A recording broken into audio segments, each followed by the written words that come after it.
স্যামকো কোম্পানির একটা এখানে 1 2 3 একটা প্রজেক্ট আমরা তো জানেন নিতু দাদা জমিতে দিয়েছি। আজকে আমাদের পুরোপুরি জমির বয়স হচ্ছে 41 দিন। আমরা হচ্ছে 23 দিন বয়সে এই জমিতে আমরা হচ্ছে মাজরার জন্য বেল্ট এক্সপার্ট ব্যবহার করেছি। আমরা বলেছিলাম দীর্ঘমেয়াদী সুরক্ষা, অর্থাৎ আপনার প্রতিরোধক হিসেবে আপনার ধানের জমিতে পাতা মরানো পোকা এবং কি মাজরা পোকা, এই দুইটা পোকা কিন্তু আসবে না। তো আমি নিতু দাদার কাছেই বলি, শুনতে চাই যে ভাই একটু বলেন আপনার জমির কি অবস্থা এখন। শোনেন, আমার জমির ওমা লাগানোর বয়স হলো 41 দিন। জি। আমি 18 দিন 21 দিন পর আমি বেল স্টার ব্যবহার করছি। জি। 21 দিন পরে আমি বেল স্টার ব্যবহার করছি, তো কোনো আমার জমিতে কোনো মাজরা নাই। জি। মাজরা নাই বা পাতা পোকা দেখা যাচ্ছে না। জি। আমার কোনো মাজরা নাই, কোনো ধরনের একটু কোনো দেখা দেখি সাগর, কোনো একটু ধরনের মাজরা মাজরা দেখান। নাই। কোনো ধরনের মাজরা নাই, এমনি দেখেন ফসলটা না দেখান। না, আমার জমিতে কোনো ধরনের মাজরা নাই। মাজরা নাই। তো এই গ্রামবাসী তো ভাই আপনারা তো দেখতেছেন না। আর একটা কথা বলি আমি, জি বলেন। যে এখানে অনেক গ্রামবাসী আছে, জি আমার জমি একটু গ্রামবাসীরা দেখুক যে আছে কিনা।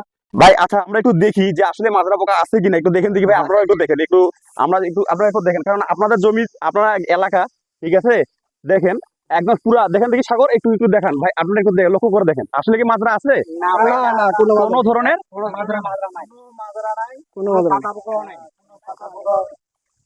তো আচ্ছা ঠিক আছে, আমরা ভালো একটা জিনিস দেখলাম। তা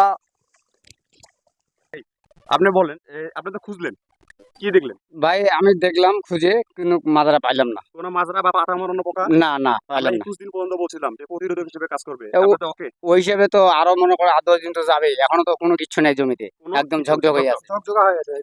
আচ্ছা ভাই, আপনি একটু বলেন যে মাজরা আসলে মানে মাজরা দেখলে আপনারা কি দেখে বুঝেন? টিক পাতা কেটে যায় নাকি? জি এই ধরনের কোনো সিমটম দেখা পাচ্ছেন আপনি? না না না, কিছু নেই, কোনো কিছু নেই। ঝকঝকা। আমরা আরেকটু এবার ওই ভাইয়ের মাজরা ওই বাঁধতে- জমিটাতে যাই।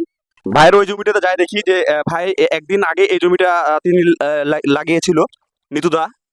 এখান থেকে দেখেন সাগর, এখান থেকে দেখেন, সমস্যা নেই। সাগরের দিকে রে, আমার একটা মাজরা খুব। এখানে দেখেন, এখানে অলরেডি কি দাদা, এই দেখেন মাজরা। শুনেন, আমি এই জমিতে কিন্তু বেল স্টার দেই নাই, আচ্ছা অন্য বীজ দিছিলাম।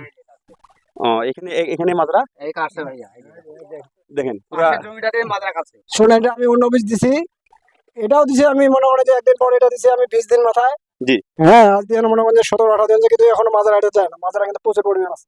মাজরা আছে। তাহলে ভাই আপনি এই জমিটাতে দেখলেন কি অবস্থা? ভাই দেখলাম এই পাশের জমিটাতে আছে, কিন্তু মাজরা আছে, এই যে দেখা এই যাচ্ছে যে মাজরা, এখানে। এই যে এটা মাজরা, এই যে। এখানে দেখা যাচ্ছে এই যে মাজরা। পাতাগুলো শুকিয়ে শুকিয়ে গেছে। পাতাগুলো শুয়ে আছে, পাতাগুলো শুকিয়ে জি, এই যে এখানে পাশের জমিতে দেখতেছি মাজরা আছে। মাজরা আছে। তাহলে আমরা কি বুঝলাম যে 21 দিন ধরে আপনার জমিতে যে সুরক্ষা দেওয়ার কথা বলছিলাম, নাম কি বলছিলাম? Bell star bell expert. তাহলে এটাকে 100% তো ক্লিয়ার। 100% একদম। তাহলে এটা লাগার আগে দেওয়া বেশি ভালো হবে না লাগার পরে দেওয়া বেশি ভালো? পোকা লাগার আগে আপনাকে বেল এক্সপার্ট ব্যবহার করতে হবে। জমিতে তাহলে পোকা লাগার আগে আমি বেল স্টার ব্যবহার করি। জি, তাহলে বেল এক্সপার্ট যদি আমরা পোকা লাগার আগে ব্যবহার করি, তাহলে তো আমাদের আর কোনো চিন্তা নাই। না ভাই, না না না আসে, তাহলে তো আমাদের ফসল ইনশাআল্লাহ ভালো হবে। ভালো হবে, অবশ্যই ভালো হবে। ধন্যবাদ।